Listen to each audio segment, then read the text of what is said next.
Thanks for clicking in.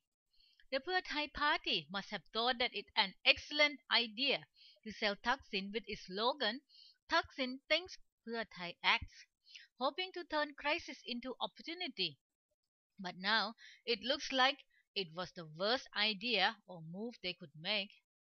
Thaksin, we all know, is a banned politician who has been prohibited from taking part in any political activity. So having his name blatantly shown on election campaign posters is making election commissioners think hard over electoral complaints against the party and its MPs. Thai Rat's main headline state EC dares not yet endorse Yingluck, Abhisit and Jatuporn as MPs. Komchatluk's main headline says first lot of 358 MPs endorsed. EC fierce, leaving Yingluck and Abhisit hung in balance. Thaksin thinks Pheu Thai acts toxic. Matichon says EC left 16 party list MPs in balance. Yingluck and Abhisit too. 358 MPs endorsed. The EC subcommittee has been assigned to decide if complaints against Yingluck and Abhisit constitute legal action within 7 days. So folks, we will know after 1 week if Yingluck will still have the chance to become the country's first female PM. For Yingluck supporters, remember, astrologers had predicted that she will be PM not only once but twice. Electoral complaints which experts believe could put PM candidates in hot water are none other than vote buying allegations. Some candidates are accused of offering voters promises constitute as money to attract votes.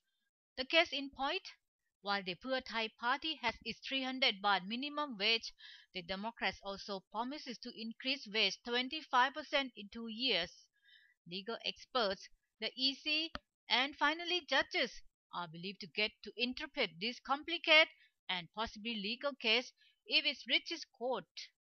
Meanwhile, the Pheu Thai party has got caught in the crossfire between employees and employers over its plan to raise the daily minimum wage to 300 baht. Matichon says FTI resolution opposes 300 baht, asks for compensation if government insists. Yingluck aims to give 300 baht through zoning system, but Thai Labour Solidarity Committee demands adjustment across the country. Well, for Pheu Thai, if Yingluck loses the chance to become PM, the party still have other PM candidates to replace her.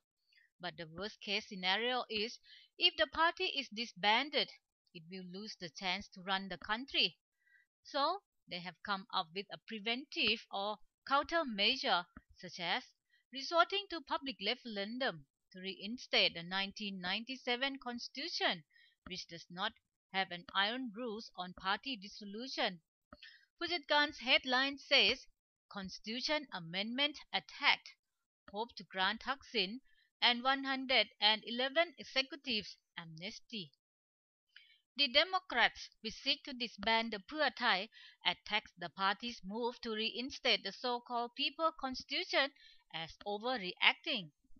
Well, the Pheu Thai may argue that they have every reason to fear after predecessor, the Thai Rak Thai and the People Power Party were disbanded. Girls, listen up. Thai Post Excite cover says police review crimes on the rise, warn against surfing net. Women beware, photos edited to look nude with intention to extort money. That's it folks. Have a nice day. Bye.